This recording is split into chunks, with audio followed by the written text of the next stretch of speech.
8 years ago, on a rainy, breezy day, I rode out my cycle to one of the most iconic roads in Agra, the Yamuna Road, or at least that's what we locals call it, and ended up making a photo essay out of that ride.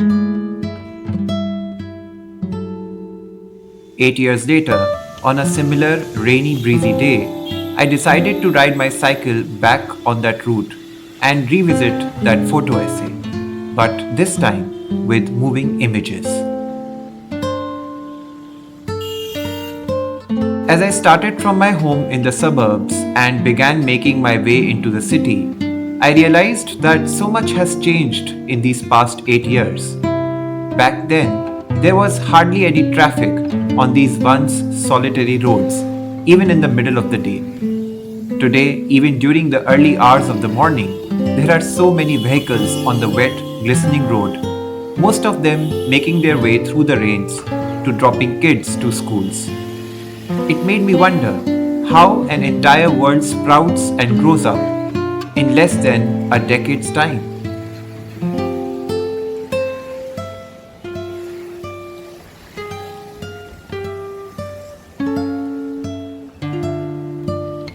The historical city that Agra is, you can never stay away from remnants of history for too long.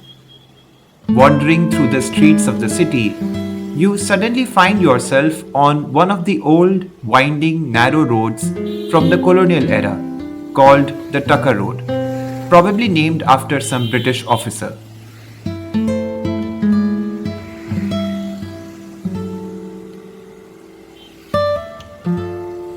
It's one of the few areas of the city that has remained largely unchanged, though the traffic has indeed become heavy on this once desolate, quaint little colonial era road.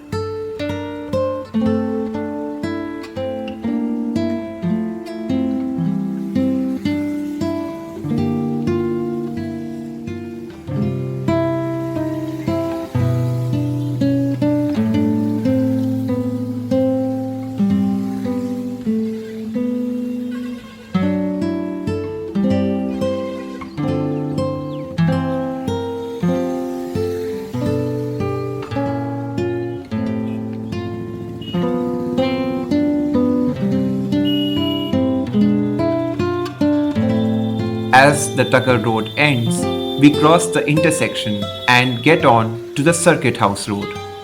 And if anything has changed in the last 8 years, it is this road.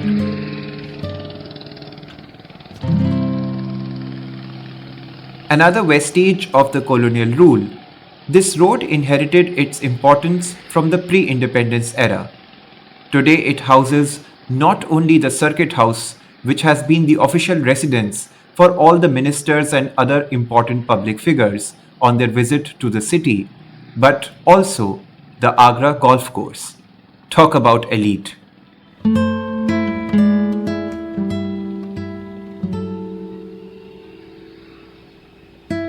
While the Circuit House and the golf course still stand as before, now across the road has come up what can only be described as the most iconic symbol of the present zeitgeist, what has come to mean development, modernization, urbanization, and urban infrastructure in India, the metro rail.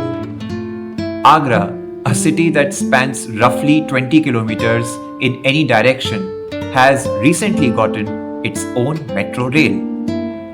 But where you see this huge metro official and residential complex, there once stood a sprawling forest.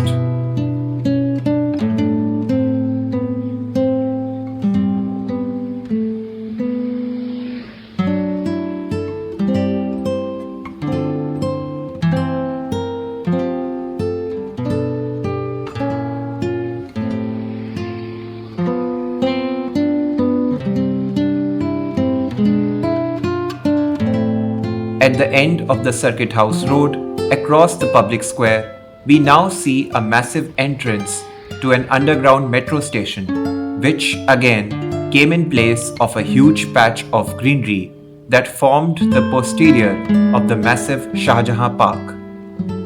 Interestingly, while the trees from the forest and the park were cut, the neatly manicured landscape of the Agra golf course remained untouched by any development. But I guess that's how things are. Golf courses trump natural greenery, which, by the way, was also home to scores of species of animals and birds. I wonder where they might have gone after losing their homes in the dense greenery. Now, this is the place where I begin revisiting my photo essay from all those years ago. Here is what I wrote in the intro to that piece. As the cool breeze hits you on the face, you cycle downhill, with intermittent rain falling on you, and occasionally, as you pass from under a tree, the very breeze shakes some drops off the leaves, almost flirtatiously, onto you.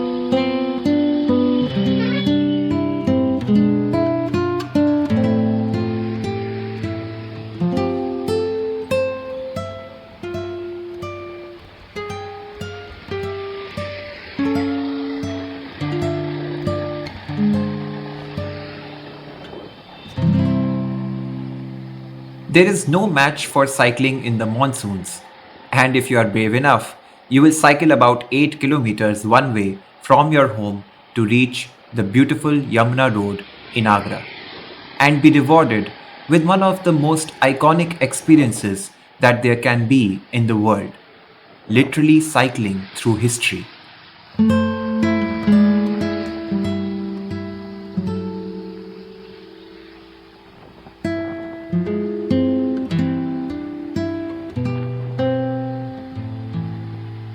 As a kid, whenever I passed through this road, I was mesmerized by the huge red walls of the OG Red Fort of India.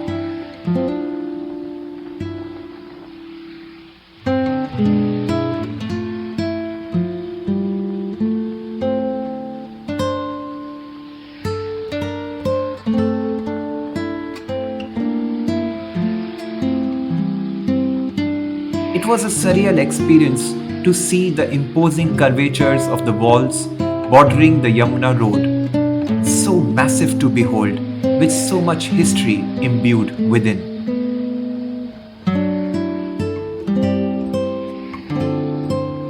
Frankly, all these years later, I still experience the same awe and wonder that I felt as a kid back then. As I turned around to head back home, I was on the opposite side of the Agra fort, and it was almost instantly a completely different experience to look at the monument from the other side from afar. The feeling of awe that one feels passing by the massive red walls of the fort is suddenly replaced by wonder looking at the majestic fort in all its glory.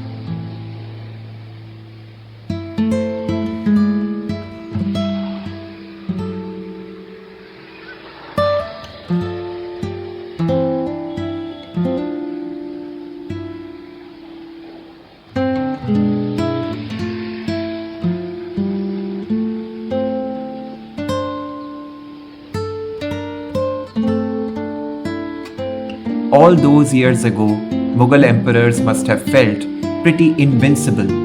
But today, the days of the empire are long gone.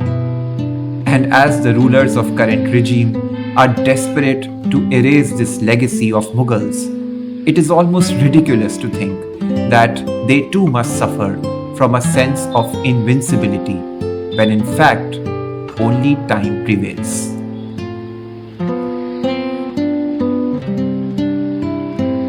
As I was nearing the end of the Yamuna Road on my way back, I reached a familiar spot, one that I had stopped at 8 years ago as well.